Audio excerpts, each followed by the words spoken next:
డైలిచ్చుకో. ఇది పక్కవి.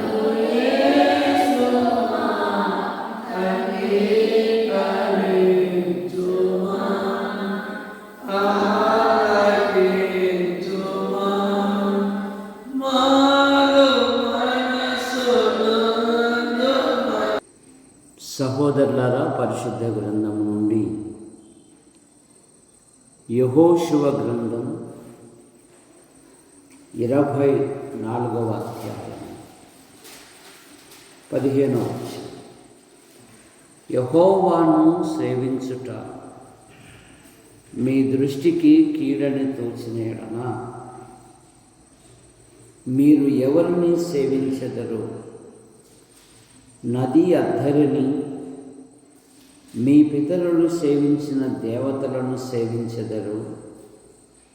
అమోరీల దేశమున మీరు నివసించుచున్నారే, వారి దేవతలను సేవించెదరు. నేడు మీరు కోరుకొనుడి. మీరు ఎవరిని సేవింప కోరుకొనినను నేనును నా ఇంటి వారును యెహోవాను సేవించెదము అని ప్రార్థన చేసుకుంటాం. ప్రేమించిన మా తండ్రి, మీ నామాన్ని బట్టి మీకు స్తోత్రములు చెల్లిస్తున్నాం.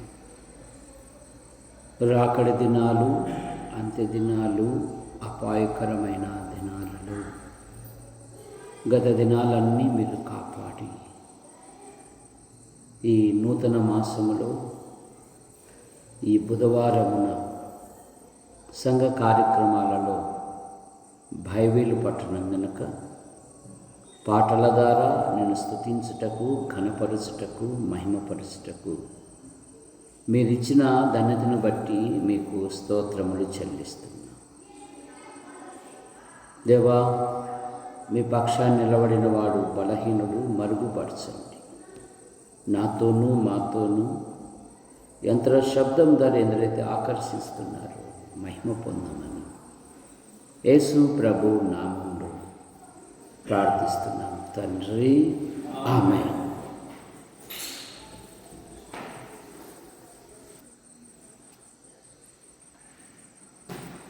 ఈ దినం మన యొక్క ప్రసంగాంశము దేవుని తీర్మానం చేసుకున్న భక్తుల యొక్క జీవితాలను గురించి కొద్దిగా మనం ధ్యానం చేసుకుందాం. ఇక్కడున్న కుర్చీలు మా ఇంటి నుండి మేమే సమర్పించుకొని తీసుకొని వచ్చాము. దీనికి మరొక సహోదరి కూడా 2,000 పంపింది. 7,000 రూపాయలతో ఈ కుర్చీలు తీసుకొని వచ్చాం. ఎందుకంటే ప్రసాదకు పంపించాం, కానీ అది సరైన క్రమంలో జరగక తాడిపత్రి నుండే తీసుకొని వచ్చాను. అది గుర్తుపెట్టుకోండి. మా ఇంటి నుండి ఈ కుర్చీలు తీసుకొని వచ్చాము. ఎందుకంటే విపరీతమైన వ్యాఖ్యానాలు వస్తూ ఉన్నాయి. దానికి అడ్డుకట్టగా ఈ సమాధానం. యెహోషువ ఒక తీర్మానం చేసుకుంటున్నాడు. నేనును యెహోషువ ఒక తీర్మానం చేసుకుంటున్నాడు. యెహోషువ అనగా యెహోవా నా రక్షకుడు అని అర్థం. యెహోషువ మోషే పరిచారకుడు. యుద్ధవీరుడు,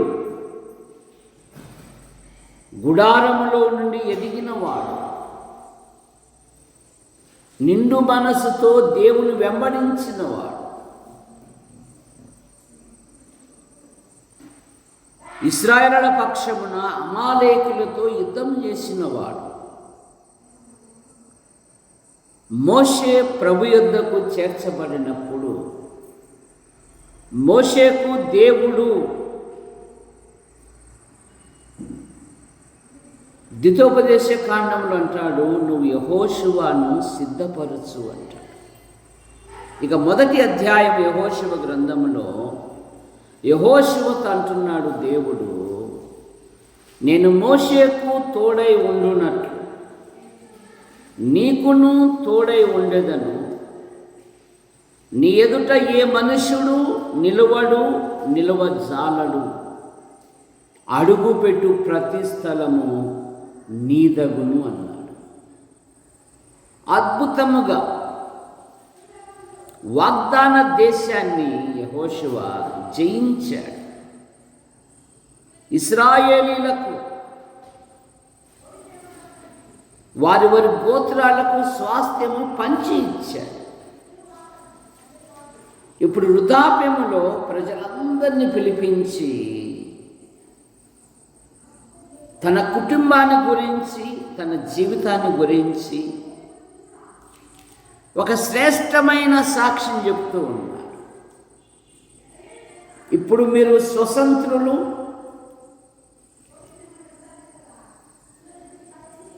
మీరు ఎవరిని సేవింప కోరుకొనేదరో చాయిస్ మీదే.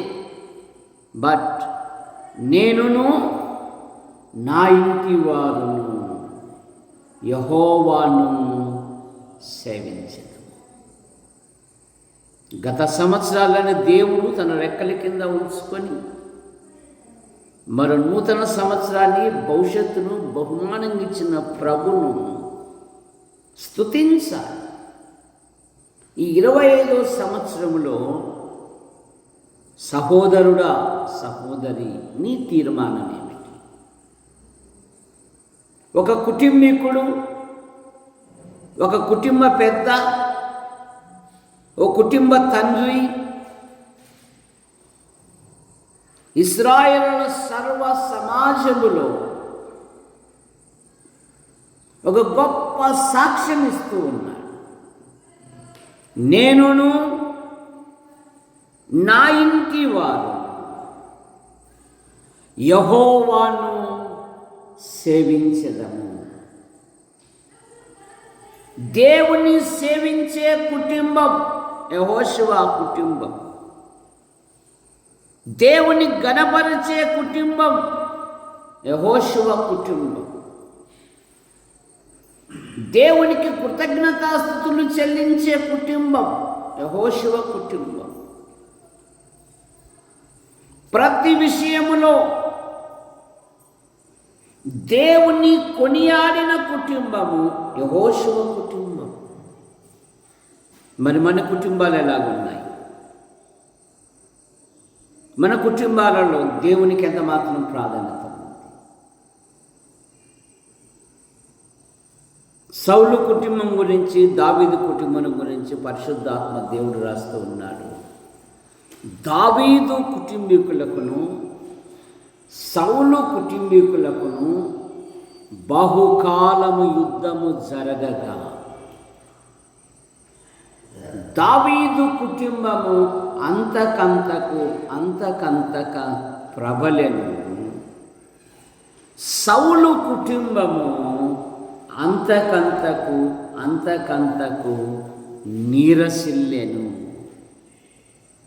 ఒక కుటుంబము అత్యున్నత స్థాయికి వెళుతూ ఉందంట. ఒక కుటుంబము అట్టడుగు వెళుతూ ఉందంట. జాగ్రత్త, మన కుటుంబాలలో దైవిక వాతావరణం ఉండాలి. దేవుని సేవించే కుటుంబం,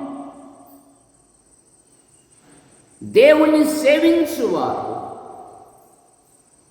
దేవుని సేవించే వ్యక్తులను ఆయన ఆశ్చర్యకరంగా కాపాడే దేవుడు. దానియేలుతో రాజుగారు అంటున్నారు కదా, దానియేలు అనుదినము నీవు సేవించుచున్న నీ దేవుడు నిన్ను రక్షింపగలిగెనా. రాజా, చిరంజీవగునగాక. నా దేవుని దృష్టికి నేను నిర్దోషిగా కనబడితిని. సింహములు ఏ హానియు చేయకుండా వాటి నోళ్లను మోయించెను. దేవుణ్ణి సేవించటం వలన బైబిల్లో ఎన్నో ఆశీర్వాదాలు ఉన్నాయి. దేవుని గణపరచటం వలన, దేవుని స్తుతించటం వలన, దేవుణ్ణి హెచ్చించటం వలన ఎన్నో ఆశీర్వాదాలు ఉన్నాయండి. కనుక 25వ సంవత్సరంలో నీ కుటుంబము ఏ తీర్మానం చేసుకుంది? స్టెఫెన్ ఇంటివా పరిశుద్ధులకు పరిచర్య చేయుటకు తమ్మును తాము అప్పగించుకున్నారు. స్టెఫెన్ ఒక యువకుడు మందిరములో, ఆ కాలంలోనే పెద్ద చూపు చిన్న చూపు ఉంది. ఈ కాలంలో ఉండడం గొప్ప సంగతి ఏం కాదు. చిన్న చూపు చూచిరి. అందుకని అపోస్తలులు అన్నారు, ఒక 7 వ్యక్తులను తీసుకుని రండి అంటే అందులో స్టెఫెను విధవరాళ్లకు పరిచర్య చేయటకు నియమించబడ్డాడు. కానీ సన్హెద్రిన్ సభలో అతడు ప్రభుని గురించి ప్రకటిస్తూ ఉంటే నాటి మత నాయకుల యొక్క గుండెలు గొడ్డలితో నరికినట్టయింది. తమ హృదయంలో నరకబడి అధసాక్షి అవుతున్నప్పుడు స్టెఫెను దేవుని కుడిపార్శ్వమున ఉన్న దైవ కుమారుడు లేచి నిలబడ్డాడు. యేసు ప్రభు వారి 7 మాటల్లో ఒక మాట, తండ్రి వీరేమి చేయుచున్నారు, వీరెరుగరు, వీరిని క్షమించుము అనేది స్టెఫెన్ యొక్క జీవితంలో జీర్ణించుకొని పోయి మరణమవుతున్నప్పుడు స్టెఫెన్ అంటాడు, యేసు ప్రభువా ఈ దోషము వారి మీద మోపకము. ప్రపంచ చరిత్రలో మానవాళిలో ప్రభునకు మొట్టమొదట హతసాక్షి అయిన యువకుడు స్టెఫెన్. కుటుంబానికి సహాయకుడుగా ఉండవలసిన వాడు ప్రభు కొరకు హతసాక్షి అయితే ఆ కుటుంబీకులు, మా కుమారుడు దేవుని కొరకు హతసాక్షి అయ్యాడండి, మా కుమారుడు పరిశుద్ధులకు సేవ చేసేవాడండి, అయ్యా ఎవరైనా ఉంటే చెప్పండి, మేము పరిశుద్ధులకు పరిచర్య చేయడానికి సిద్ధముగా ఉంటాం. అసలే కుమారుని పోగొట్టుకున్నారు, అయినను ప్రభు పని కొరకు సాతానుడు దేవుని పని పాడు చేయడానికి వాడు అనేకమైన సందు గొంతులు నెపాలు మాటలు వెతుకుతూ ఉన్నాడు. ఏ విధము చేతనైనాడు పాడు చేయడానికి. అది గమనించడం లేదు నేటి విశ్వాసులు. జాగ్రత్త, నీ ఆధ్యాత్మిక జీవితంలో నువ్వు ఎక్కడ ఉంటున్నావు? చిన్న చిన్న మాటలకి అలిగిపోయేవారు. ప్రభు దగ్గర ఎలాగ ప్రశంస దొరుకుతుంది? ప్రభు దగ్గర ఎలాగ బహుమానాలు దొరుకుతాయి? మీరందరూ ఎదుటివాని ఎడల దీన మనస్సు అనే వస్త్రమును, కానీ గర్వం అనే వస్త్రాన్ని ధరించుకుంటున్నారు. ఎలాగూ ప్రశంసలు. నీ ఆధ్యాత్మిక జీవితంలో యెహోషువ ఒక గొప్ప తీర్మానం చేస్తున్నాడు. ఈ 25 సంవత్సరంలో నీ తీర్మానం ఏమిటి? నేనును నా ఇంటి వారును యెహోవాను సేవించదము. దేవుణ్ణి సేవించే కుటుంబం. 73వ కీర్తన 25, 26 వచ్చిన.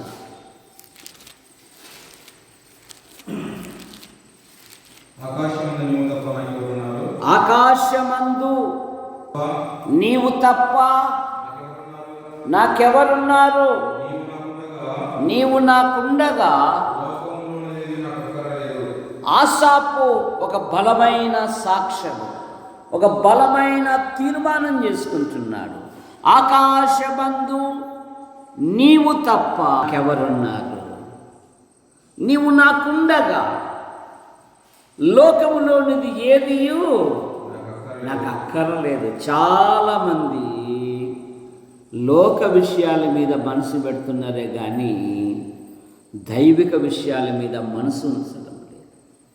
ఒక రాజుగారు 5 సంవత్సరాలు చక్కగా తన రాజ్యాన్ని పాలించాడు. అందుకని భవిష్యత్తులో ఎలా ఉంటుందో అని చెప్పేసి ఆ రాజుగారు ఏం చేశారంటే తన రాజ్యంలో ఉన్న ప్రజలందరికీ ఒక బహుమతుల పండుగ ప్రకటించారు. సహోదరులారా, మీ అందరి ప్రోత్సాహం ద్వారా మీరు నన్ను రాజుగా ఎన్నుకున్నారు. శత్రు భయం లేకుండా 5 సంవత్సరాలు చక్కగా పాలించాను. భవిష్యత్తులో ఎలాగుంటుందో నాకు తెలియదు. దేవుడు నెమ్మదిచ్చాడు. మీరు 10 నుండి సాయంత్రం 5 వరకు రాజభవనానికి రండి, మీకేమేం కావాలో తీసుకుని వెళ్ళండి అన్నారు. అనేకులు బంగారంట, వైడూర్యాలంట ఏమేమో తీసుకుని వెళ్తూ రాజుగారి ఎదుట శ్వేత లాంటి ఒక యవనస్తుడు లేదా యవనస్తురాలు నిలబడుకొని రాజుగారు తదేదకం చూస్తూనే ఉన్నారు. రాజుగారు అంటున్నారు, అబ్బాయి లేదా అమ్మాయి, ఉదయం నుండి నువ్వు అలాగే నిలబడి ఉన్నావు, నువ్వేం కోరుకోలేదు, మరి నువ్వు ఏమైనా కోరుకో, సమయం అయిపోతే నేను మళ్ళీ సాయం చేయలేను కదా, నేను దేవుని కదా, మానవుని కదా అని అన్నప్పుడు సాగిబండ శ్వేత అనింది, రాజుగారు మీరు నాకు కావాలి అని. రాజు తలుసుకుంటే పంచభక్ష పరమాన్నములకు కొదువా అనే మాట మనం చూస్తాం. ఆశాపదే నీవు నాకుండగా లోకములోని ఏదియూ నాకు అక్కర్లేదు. దేవుడు ఉన్నాడు నాకు, ప్రభువు ఉన్నాడు నాకు. ఎందుకంటే బుద్ధి జ్ఞానముల సర్వ సంపదలు ఆయన యందు గుప్తమై ఉన్నది. సరే, ఆసాపు దేవుని సన్నిధిలో కుడిపార్శ్వమున నిలిచేవాడు. ఆసాపు గాయకుడు. ఆసాపు దేవుని స్తుతించేవాడు, దేవుని ఘనపరిచేవాడు, దేవుని మహిమపరిచేవాడు. కానీ ఒక గొప్ప తీర్మానం చేసుకున్నాడండి. ఆకాశమందు నీవు తప్ప నాకెవరున్నారు? నీవు నాకుండగా లోకములోనిది ఏదియో. కానీ యేసు ప్రభు ఉన్న దినాలలో ఒక ధనవంతుడైన యవనస్తుడు వచ్చాడు. బాగా భుజాలు ఎగరేసుకుంటూ, బోధకుడా, నిత్యజీవం పొందుటకు నేనేమి చెయ్యాలి అన్నాడండి. రక్షకుడు అన్నాడు, అతన్ని ప్రేమించి. అతడు ధర్మశాస్త్ర విధుల ప్రకారం నడుచుకుంటూ ఉన్నాడు. మోషే ధర్మశాస్త్ర ప్రకారం క్షుణ్ణంగా ఉన్నాడు. ఆడేమని రాయబడిందంటే, అతన్ని ప్రేమించి నీకున్న సంపదను వదిలిపెట్టి నన్ను వెంబడించు అన్నాడు. ఆ యవనస్తుడు ముఖము చిన్నబుచ్చుకొని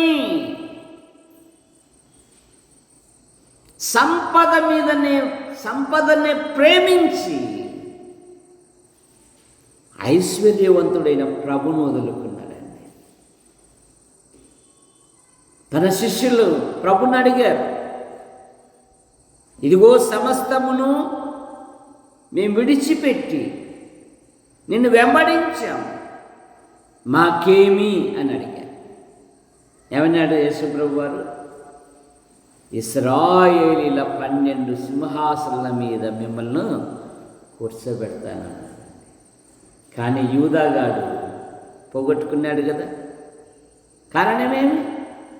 వాడు కూడా సొంత గురువునే బేరానికి పెట్టి బేరమాడి అమ్మి వేసినవాడు, ద్రోహం వలన సంపాదించుకొని పొలము కొన్నాడు. కానీ విత్తనం వేశాడా? పేగులు పడి సచ్చాడు. దుర్వ్యాపారము ఈ దినాలలో ప్రతి విషయములో దుర్మార్గము, దుష్టత్వము, ప్రతి విషయములో, ప్రతి దానిలో వాటా కావాలి అంటున్నారండి. సరే, నీ ఆధ్యాత్మిక జీవితంలో అసాపు వలె ఒక తీర్మానం చేసుకో. నాకు రక్షకుడు ఉన్నాడు, నీవు నాకుండగా లోకములోనిది ఏదియు నాకు అక్కర్లేదు. ఎందుకు? 16వ కీర్తన.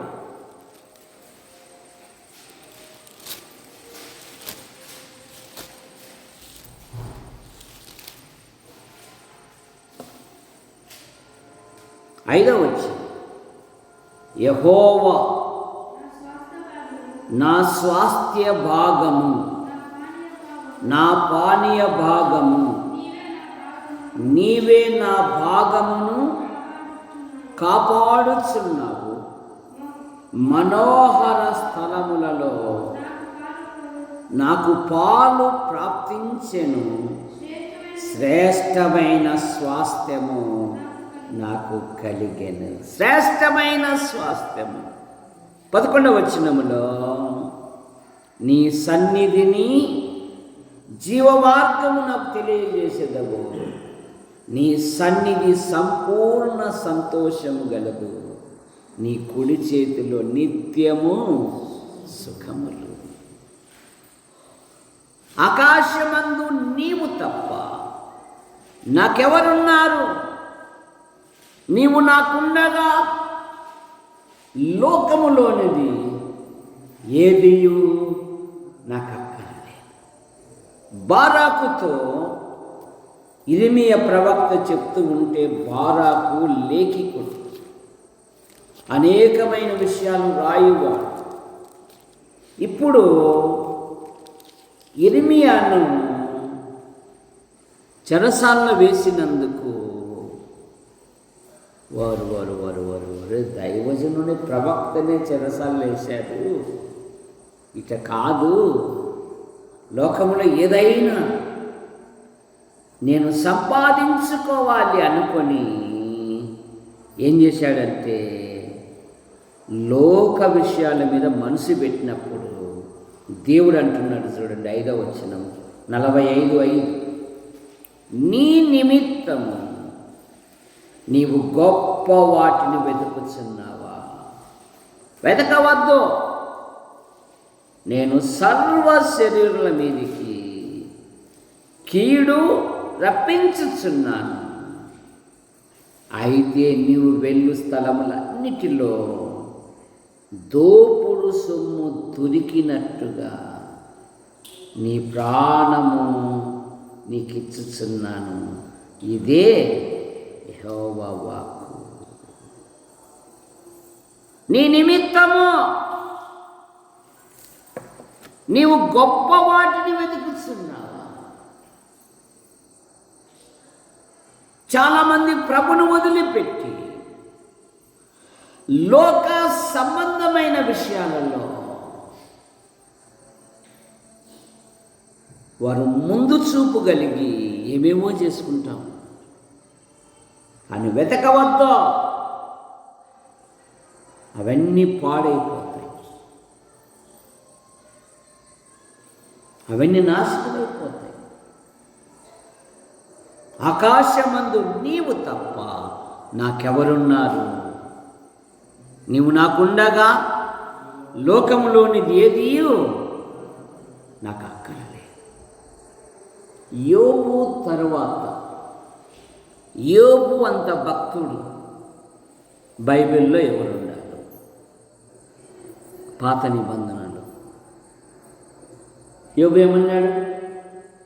యెహోవా ఇచ్చెను, యెహోవాయే తీసుకొనెను, యెహోవా నామమునకు స్తోత్రం అని ప్రభును స్తుతించాడు. నా చర్మము చీకిపోయినను నా విమోచకుడు సజీవుడని నా కన్నులారా నేను ఆయనను చూసేదను. ఇదే కోవలోనే మరో భక్తుడు మనకు కనపడతాడు. ఎవరైనా చెప్పండి, ఎవరైనా? హబక్కూకు. యోబు తర్వాత యోబు అంతా సంతోషము కలిగిన వారు. హబక్కూకు గ్రంథం 3వ అధ్యాయము 17-18 వచనాలు. 3వ అధ్యాయము 17-18.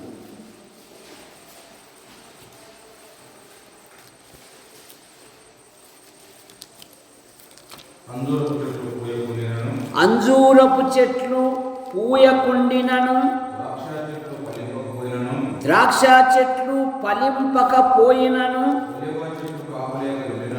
ఒలీవ చెట్లు కాపులేక ఉండినను, చేనిలోని పైరు పంటకు రాకపోయినను,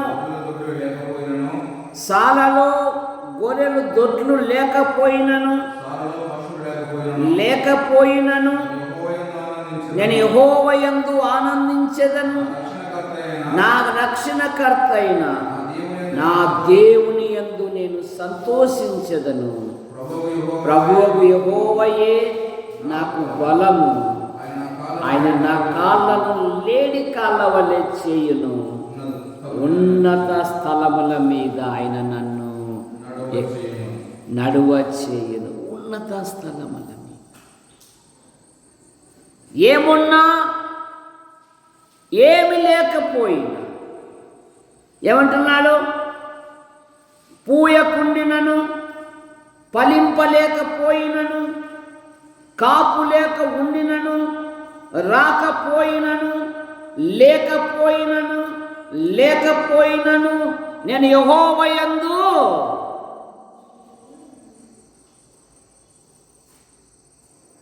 భక్తుడు, నేను దేవుని యందు ఆనందించెదను.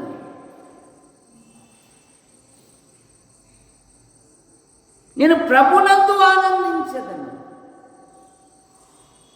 పౌలు గారు ఆడేది అదే కదా, ఆనందించుడి, మరలా చెప్పుదును ఆనందించుడి.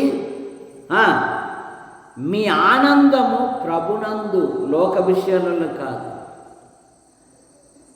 ఆయన యందు ఆనందించుడి. హబక్కూకు అదే కదా, నేను యెహోవా యందు ఆనందించెదను, నా రక్షణకర్తకు దేవుని యందు సంతోషించెదను. ఎంతమంది దేవుని పట్ల, దైవ విషయాల పట్ల సంతోషిస్తున్నారు? దేవుని కార్యక్రమాల పట్ల ఎంతమంది సంతోషిస్తున్నారు? దేవుని పని, అది ప్రార్థన అయినా, అది పాటైనా, అది ప్రసంగమైనా, ఇతరులను సమీకరించుటైనా సంతోషముతో చేయాలి. ఒక బాధతో, ఒక వ్యధతో, ఏమిరా ఈ కర్మ అన్నట్టుగా చేయకూడదు. అలాగైతే దీవెనలు రావు. నేను ఇష్టపడి, ఏమన్నాడు పౌలు గారు, నేను ఇష్టపడి చేసిన ఎడల జీతము నాకు దొరుకుతుంది. దేవుని పని అంటే ఇష్టం ఉండాలి, కష్టము కాదు. మధ్యరాత్రి వచ్చి లేపినా కూడా ప్రసంగం చెప్పడానికి సిద్ధంగా ఉండాలి.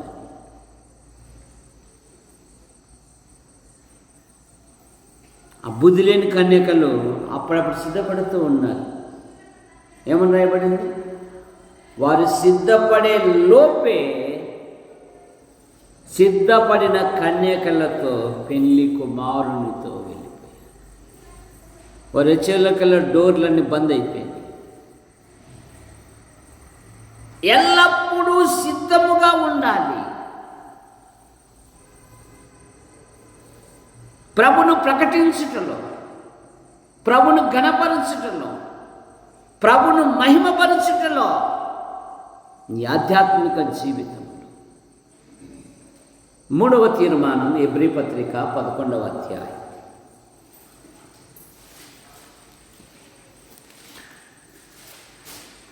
ఇరవై 24-25 వచనాలు. మోషే పెద్దవాడైనప్పుడు విశ్వాసమును బట్టి ఐగుప్తు ధనము కంటే క్రీస్తు విషయమైన నింద గొప్ప భాగ్యమని ఎంచుకున్నాడండి. ఏమెంచుకున్నాడంట? నిందలు.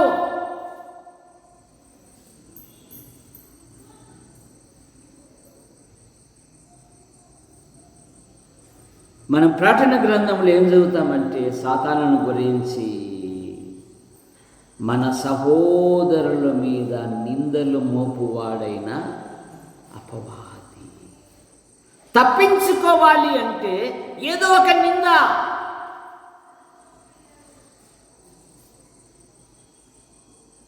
ఏదో ఒకటి, అవి ఎందుకు పనికిరావు. ఇలాంటి వారికి పరలోకములో బహుమతులు ఎలా వస్తాయి? యేసు ప్రభువు వారు ఏమన్నారు? నా నిమిత్తం జనులు మిమ్ముని హింసించి, నిందించి, మీ మీద చెడ్డ మాటలు పలుకున్నప్పుడల్లా మీరు ఏడుస్తా కూర్చోండి అనలే. సంతోషించి ఆనందించుడి, మీ ఫలం పరలోకములో అధికమగును. ఎట్లా తప్పించుకుందామా? ఎట్లా నేరాలు మోపుతామా? ఇదంతా సాతాను పని, సాతాను అనుచరుల పని కూడా. పని పాడు చేయడానికి జాగ్రత్త. మోషే పెద్దవాడైనప్పుడు ఏమంట?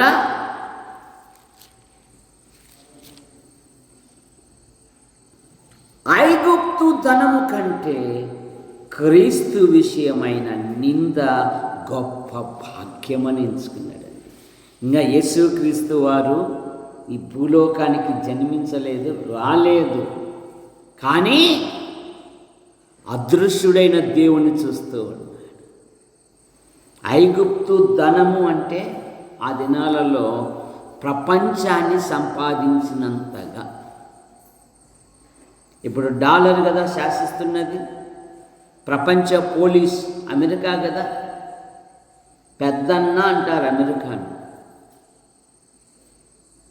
ఏ దేశం మీదకైనా కూడా ఆయన అంటాడండి, సైలెంట్ అంటాడు. ఆ దినాలలో, మోషే ఉన్న దినాలలో ఐగుప్తు ధనము అంటే వాడు ప్రపంచాన్ని సంపాదించాడు అని అర్థం. ఐగుప్తు ధనము కంటే క్రీస్తు విషయమైన నింద గొప్ప భాగ్యమని ఎంచుకొని అల్పకాలము పాపభోగము అనుభవించుట కంటే దీనిలో అనేకులు ఉండిపోయారండి.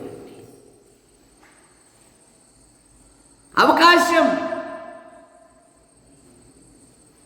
మోషే పుట్టినప్పుడు ఏమని రాయబడిందంటే అతడు దివ్య సుందరుడు. ఐగుప్తు కన్యకలు మోషేను ఎలాగైనా పాడు చేయాలని ఆకర్షించారట. కానీ మోషే నేత్రాలు ఎక్కడున్నాయి? అదృశ్యుడైన దేవుని మీద ఉన్నాయి. యోసేపు నేత్రాలు ఎక్కడున్నాయి? అదృశ్యుడైన దేవుని చూస్తూ ఎలాగూ మూట కట్టుకుందునని పారిపోయాడండి. పోలా, ట్రై చేస్తే పోలా అని అవకాశవాదులు, పాపము మానలేని కన్నుల గలవారు, వ్యభిచారుని చూసి ఆశించుచు ఇది నాలల్ల. కానీ యోబు ఒక తీర్మానం చేసుకున్నాడు, నేను నా కన్నులతో నిబంధన చేసుకున్నాను, పరస్త్రీని నేను ఎలాగూ చూతును.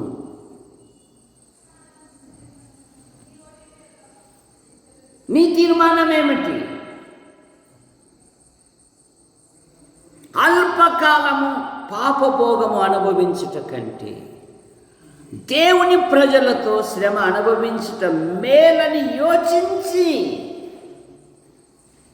ఏం ఆలోచిస్తున్నావు? ఈ నూతన సంవత్సరంలో ఏమి యోచిస్తున్నావు? దేవుని పట్ల, దైవ కార్యాల పట్ల, సంఘ వృద్ధి కొరకు నీ ఆలోచనలు ఏమిటి? కొందరు ఆలోచనలంట పడక మీదనే మోసపు క్రియలు ఆలోచిస్తారంట. ఎదుటివాణిని పడగొట్టనిదే వారికి నిద్ర రాదంట. మోషే యోచించాడు. ఏమని యోచించాడు? దేవుని ప్రజలతో శ్రమ అనుభవించటం మేలని యోచించి, ఫరో కుమార్తె యొక్క కుమారుడు అనిపించుకున్నటకు ఒప్పుకొనలేదు. కానీ ఏలైనగా ప్రతిఫలముగా కలగబో బహుమానమునందు దృష్టి ఉంచెను విశ్వాసమును బట్టి. చూశారు, మోషే జీవితంలో విశ్వాసం అనే మాట పలుమార్లు కనపడుతుంది. విశ్వాసమును బట్టి అతడు అదృశ్యుడైన వాణిని చూచుచున్నట్టు స్థిరబుద్ధి. దినాలలో స్థిరంగా ఉండడం లేదు, స్థిరత్వం కలిగి జీవించడం లేదు. అస్థిరులు ఏమీ సాధించలేరు. చిన్న మాటకి అవాయిడ్ అయిపోతున్నారు. అది తీర్పు దగ్గరికి వచ్చి పరిశీలించినా కూడా ఇది ఆమోదయోగ్యం అంటే అంతకంటే పనికిరాదు. చిన్న వాటికి ప్రభు కొరకు స్థిరబుద్ధి, స్థిరత్వము, స్థిరులై వారిని ఎదిరించుడి అన్నాడు పేతురు భక్తుడు. స్థిరత్వం కలిగి ఉంటాడు, స్థిరబుద్ధి గలవాడి రాజాగ్రహమునకు భయపడక ఐగుప్తును విడిచిపోయాను. నాయకుడు విడిచిపోయాడు కానీ ప్రజల హృదయములో ఏముంది? వారు ఐగుప్తు నుండి బయలుదేరారే కానీ, వారు ఐగుప్తు నుండి విడిపించబడ్డారే కానీ వారి మనసులో మాత్రం ఐగుప్తు అనే పదము చెరిపి వేసుకోలేదు. అందుకని ప్రతి సమస్య ఏర్పడినప్పుడు, ప్రతి ఇబ్బంది ఏర్పడినప్పుడు మేము ఐగుప్తుకు వెళ్ళుట మేలు కాదా? ఇక్కడ సచ్చుటకు తీసుకొని వచ్చావా? ఇక్కడ మాకు కీరకాయలు, దోసరకాయలు ఏమీ లేవు. రోజు పరో కాలుతో కొట్టేది గుర్తుకు రాలేదంట వాళ్ళకు. సరే, ఐగుప్తు అని. అందుకని దేవుడు ఆ 40 సంవత్సరాల అరణ్యంలో తిరుగులాడ చేసి అరణ్యములో ఆకులు రాలిపోయినట్టుగా రాలిపోయారు. వారు కుటుంబాల మీద, పిల్లల మీద మనసు ఉంచలేదు, కానీ ఏకంగా దేవునితో పెట్టుకున్నారు. వారి పిల్లలకు దైవమయం కూడా నేర్పలేదు. వారి పిల్లలకు విశ్వాస జీవితం నేర్పలేదు. వారి పిల్లలకు భక్తి జీవితం అంతకంటే నేర్పలేదు. వారు దేవుడితోనే పెట్టుకున్నారు. ఇది నన్ను సంఘముతో పెట్టుకుంటున్నారండి. అలాగైతే నష్టపోతావు. నువ్వు ప్రభుతో ఉండాలి, ప్రభు కొరకు నిలబడాలి, ప్రభును బట్టి ప్రతి పరిచర్యలో పాలు పొందాలి. అంతే. స్థిరత్వం నీ ఆధ్యాత్మిక జీవితంలో. మరొక తీర్మానం 132వ కీర్తన 3 నుండి 5 వచ్చింది. 132వ కీర్తన. యాకోబు యొక్క బలిష్ఠునికి మొక్కుబడి చేసేదను. ఎట్లనగా యెహోవాకు నేనొక స్థలము చూచు వరకు. యాకోబు యొక్క బలిష్ఠునికి ఒక నివాస స్థలము చూచు వరకు నా నివాస స్థానమైన గుడారములో నేను ప్రవేశించను. నేను పరుండు మంచము మీదికెక్కను. నా కన్నులకు నిద్ర రానియను. నా కనురెప్పలకు కునుకుపాటు కూడా రానియను. అది ఎఫ్రాతాలో ఉన్నదాన్ని మేము వింటిమి. యాయీరు పొలమునది దొరికెను. ఆయన నివాస స్థలమునకు పోదము రండి. ఆయన పాదపీఠం ఎదుట సాగిలపడుదము రండి. దేవుని పట్ల రాజైన దావీదు ఒక తీర్మానం చేసుకుంది. దేవునికి ఒక బలిపీఠము కట్టువరు, దేవునికి ఒక నివాస స్థలము ఏర్పరచువరు. నా కన్నులకు కానీ నేను పరుండే మంచము కానీ నేను ఎక్కాను.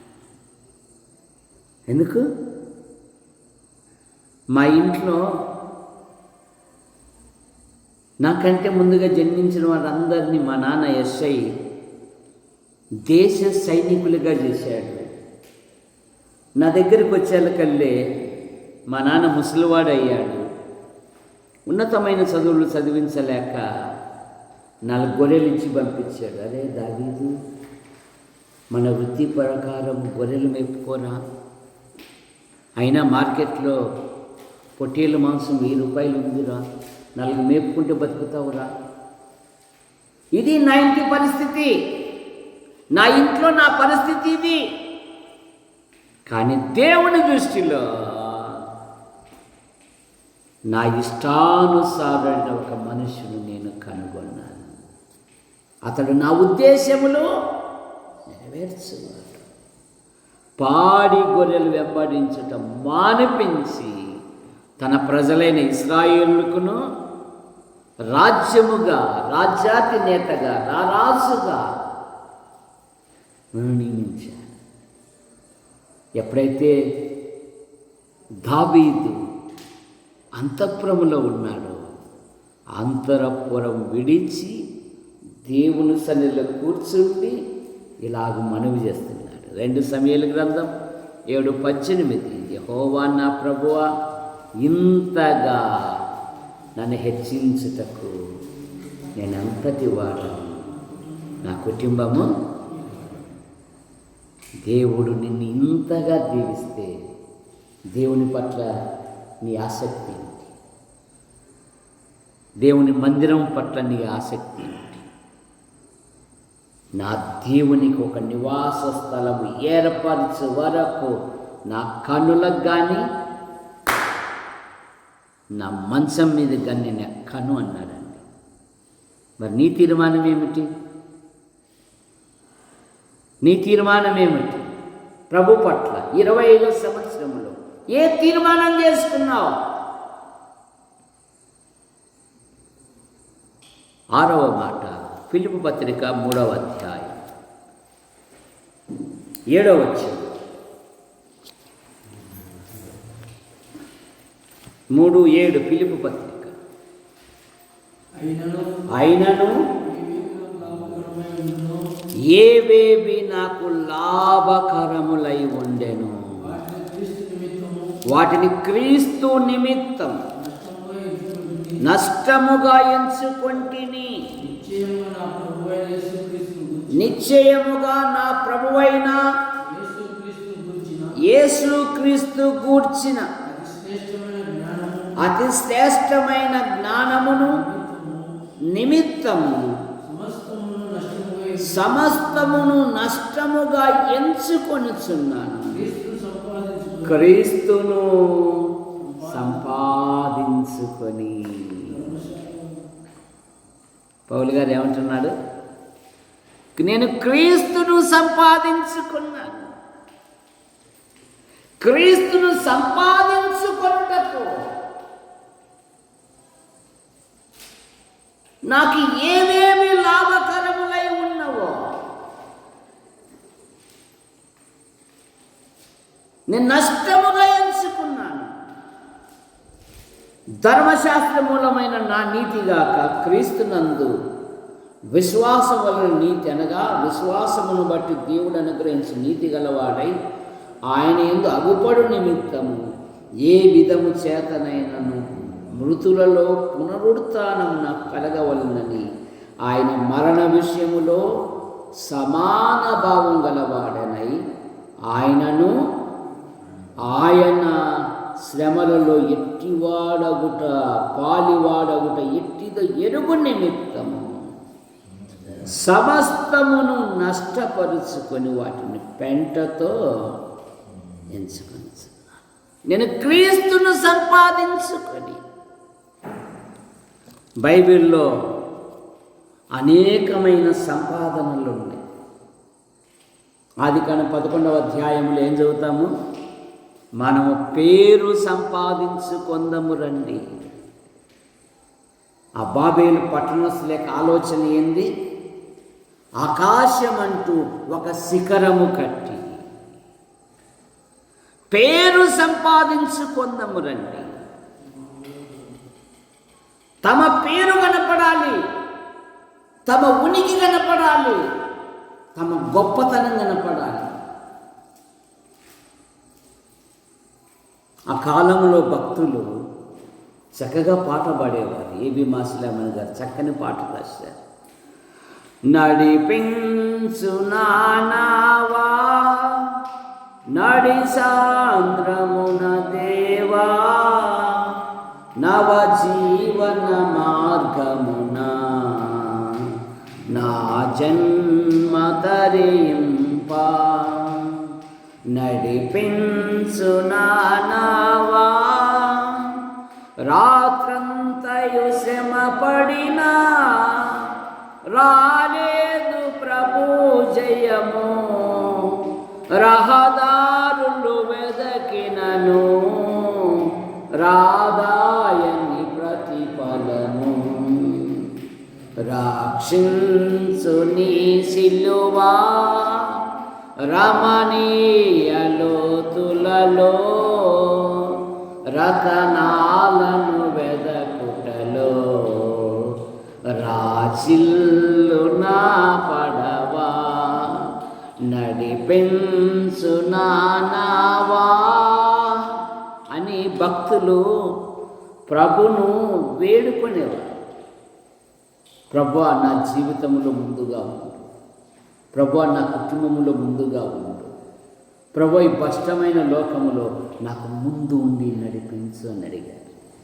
ఇప్పుడు ప్రభుతో అంటున్నారే, ప్రభువా నీ గొప్పతనమేమో పరలోకంలో చూడు, భూమి మీద గొప్పతనం నీకు కావాలంటే నేను చెప్పినట్టు నేను ముందు ఉండాలా, నువ్వు నా వెనక ఉండు అంటున్నా. అందుకే అనేక కుటుంబాలు శిథిలమైపోతూ భ్రష్టు పడుతూ ఉన్నాయి, చెడిపోతూ ఉన్నాయి, అసహ్యకరంగా తయారవుతూ ఉన్నాయి అనేక కుటుంబాలు. కారణం ఏమంటే దేవునికి ప్రాధాన్యత లేకపోవటం వలన. నేను క్రీస్తును సంపాదించుకొని, ఇక 7వ మాట హోషేయ గ్రంథం 11వ అధ్యాయం 7వ వచనం. 11వ అధ్యాయం 7వ వచనం. నన్ను విసర్జింపవలనని నా జనులు తీర్మానం చేసుకొని ఉన్నారు. మహోన్నతం తట్టు తిరగవలనని ప్రవక్తలు పిలిచినను చూచుటకు ఎవడు ప్రయత్నము చేయడు. ఇశ్రాయేలు యొక్క జీవితం చూడండి. లౌకిక విషయాల మీద ఉన్నంత ఆనందము ఇశ్రాయేలీలకు దేవుని పట్ల, దైవ కార్యాల పట్ల, దేవుని మందిరం పట్ల, దేవుని కార్యాల పట్ల ఆసక్తి లేని ప్రజలు.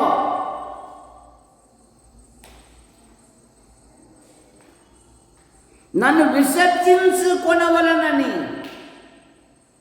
నన్ను విసర్జింపవలనని నా జనులు తీర్మానం చేసుకుని ఉన్నారు. సహోదరుడా, నీ తీర్మానం ఎలాంటి? ప్రార్థన చేసుకో.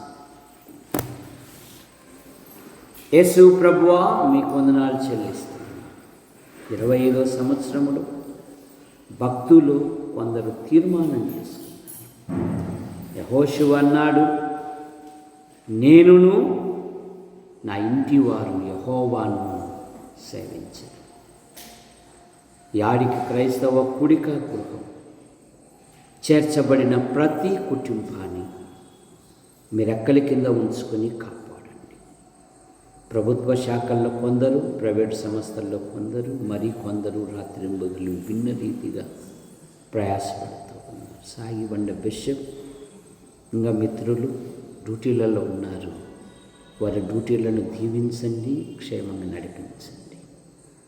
సంఘము నుండి, మా మండలం నుండి ఉపాధి కొరకు, ఉద్యోగం కొరకు, ఉన్నతమైన చదువు కొరకు వెలుపల ఉన్న ప్రతి కుటుంబాన్ని, ప్రతి వ్యక్తిని, ప్రతి సహోదరుని, ప్రతి యవనస్తుని, ప్రతి యవనస్తురాలను మీరు ఎక్కలి కింద ఉంచుకొని మీరు కాపాడండి. మా యాడికి మండలంలో ఉంటున్న ఆసుపత్రి, MRO, MDO, panchayat, police station, మా మండల నాయకులు, అధికారులను మీరు దీవించండి. మా తాడపతి నియోజకవర్గం నాయకులను, అధికారులను మీరు దీవించండి. మా అనంతపురం జిల్లా కలెక్టర్ గారిని, కార్యాలయమును, నాయకులను, అధికారులను మీరు దీవించండి. మా తెలుగు రాష్ట్రాల ముఖ్యమంత్రులను, గవర్నర్లను మీరు దీవించమని అడుగుతున్నాం. మా భారతదేశము కొరకే మేము ప్రార్థిస్తున్నాం. మా దేశంలో సువార్త భిన్న రీతిగా ప్రకటింపబడుతున్న సేవను ఫలింపచేయండి. కొందరు అవమానించబడుతున్నారు, కొందరు దెబ్బలు తింటూ ఉన్నారు, మరి కొందరు ఆస్తి కోల్పోతున్నారు. మా ఆధ్యాత్మిక జీవితంలో మాలో ఉన్న నిరీక్షణను ధైర్యముగా ప్రకటించినట్లుగా మీ కృపను తయారు చేయండి. మా దేశ ప్రధాని గారిని ఆశీర్వదించండి, రాష్ట్రపతి గారిని దీవించండి. దేశ సరిహద్దులో ఉన్న సైనిక పటాలమును కూడా మీరు దీవించండి. యేసు ప్రభువా, ఈ నెలలో చిల్డ్రన్ రిట్రీట్, యూత్ రిట్రీట్ 21 నుండి 23 వరకు తెనాలిలో 46వ వార్షికోత్సవ సభలు చక్కగా జరుగుటకు మీ కృపను తయారు చేయండి. ప్రతి వారు సహాయపడినట్లుగా మీ కృపను తయారు చేయండి. ప్రతి కుటుంబం నుండి ప్రతి ఒక్కరు సిద్ధపడి వచ్చినట్లుగా మీరు కార్యం జరిగించండి. అయ్యా, 11, 12 తంగనంచులో జరుగుతున్న యూత్ రిట్రీట్, చిల్డ్రన్ రిట్రీట్ దీవించండి. మా ప్రియులు విదేశాల నుండి వస్తుండగా వారికి ప్రయాణాన్ని దీవించి క్షేమంగా నడిపించమని అడుగుతున్నాం. దేవా, మీ కృపను దయచేయండి. గుంటూరు జిల్లాలో ఉంటున్న మా సంఘాలను మీరు బలపరచండి. నంద్యాల, కర్నూలు, యాడికి, కొండూరు, కోనచెరువు, చాపరాళ్ళ సంఘాలను మీరు బలపరచండి. యూట్యూబ్ ద్వారా వీక్షిస్తున్న ప్రతి ఒక్కరిని దీవించండి. నైనా సంఘము దినదినము క్షేమాభివృద్ధి చెందుటకు కూడా సహాయం దయచేయండి. ప్రతి కుటుంబంలో ప్రతి విధమైన అవసరాలు తీర్చండి. అనేకులు ఆయా బలహీనతలతో ఉన్నారు, మీరు ముట్టి స్వస్థపరచండి. సండే స్కూల్ బృందాన్ని మేడాన్ని కూడా దీవించి మీరు మహిమ పొందండి. యేసు ప్రభువా మీకు వందనాలు చెల్లిస్తున్నా.